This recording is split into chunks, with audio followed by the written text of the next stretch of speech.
अधिकार अगर चाहिए तो सरकार बनाना पड़ेगा साथियों, और आप सबके सहयोग से पिछले 10 सालों से मैं संघर्ष कर रहा हूं और आप लोगों का भरपूर सहयोग मिला है और उसी के दम पर आज इस मुकाम तक हम लोग पहुंचे हुए हैं साथियों, इस मुकाम तक पहुंचे। कल तक ये निषाद समाज को कोई जानता नहीं था, पहचानता नहीं था। अगर पूरे बिहार में अगर थोड़ा बहुत अगर निषाद समाज को लोग जानते थे तो सिर्फ मुजफ्फरपुर जिला में ही लोग जानते थे, पूरे बिहार में लोग नहीं जानते थे कि निषाद समाज क्या चीज है।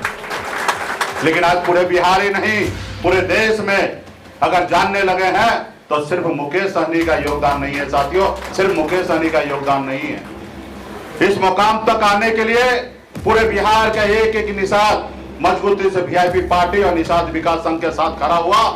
मुकेश सहनी निषाद संकल्प यात्रा कर रहे हैं। अब लगातार मुकेश सहनी जो है तेजस्वी प्रसाद यादव, लालू प्रसाद यादव का गुणगान कर रहे हैं।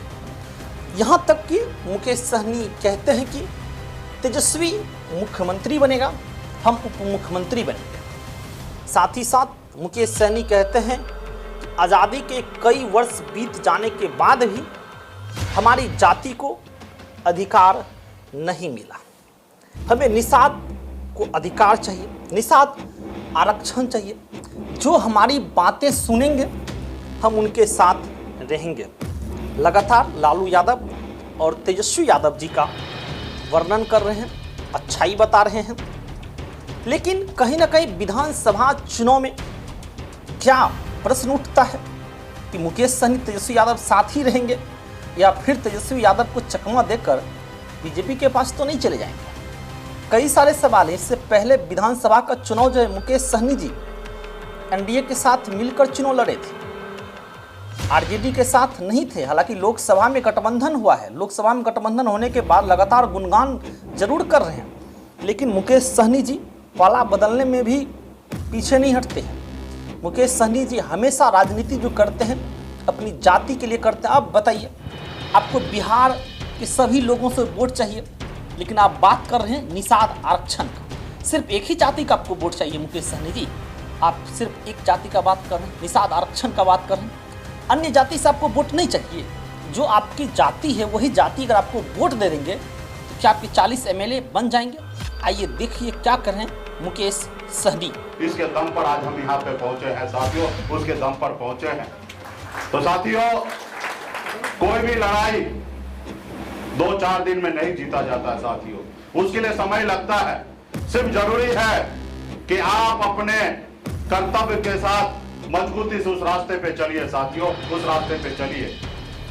ये देश पहले गुलाम था, पहले इस पे राजा महाराजा का शासन हुआ करता था, लोग को गुलाम बना के रखा था।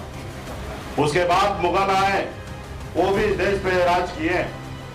उसके बाद अंग्रेज आए, वो भी आपके देश पे राज कर रहा था, आपको गुलाम बना के रखा था।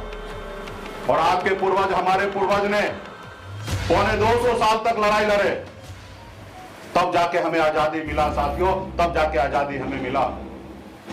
हजारों नहीं लाखों की संख्या में हमारे पूर्वज शहीद हुए, उसके बाद हमें आजादी मिला साथियों, उसके बाद आजादी हमें मिला। और आजादी के बाद बाबा साहब भीमराव अंबेडकर ने हमें एक संविधान बना के दिए। उन्होंने देखा कि पहले किस तरीके से गरीब पिछड़ा दलित को पशु समान समझते हैं, उनको गुलाम बना के रखते हैं। तो बाबा साहब ने कहा कि नहीं, ये लोकतंत्र में, इस देश में लोकतंत्र होना चाहिए। कोई किसी के ऊपर मालिक नहीं होगा, जनता जिनको चुनेंगे वही लोग देश को चलाएंगे। राजा का बेटा राजा नहीं बनेगा, अब राजा वो बनेगा जिसके पास वोट होगा, वो व्यक्ति इस राज्य का मुख्यमंत्री हो या देश का प्रधानमंत्री बनेंगे। तो साथियों, हमें संविधान में ताकत मिला वोट गिराने का, और आप अपने वोट के दम पर बड़े से बड़े औहदे पे जा सकते हैं। जैसे हमारे आदरणीय लालू प्रसाद यादव जी, मुलायम सिंह यादव जी, दलित की बेटी बहन मायावती जी, इन लोगों ने पैसे के दम पर अपने अपने राज्य में मुख्यमंत्री ने बने, अपने लोगों के वोट के दम पर राज्य में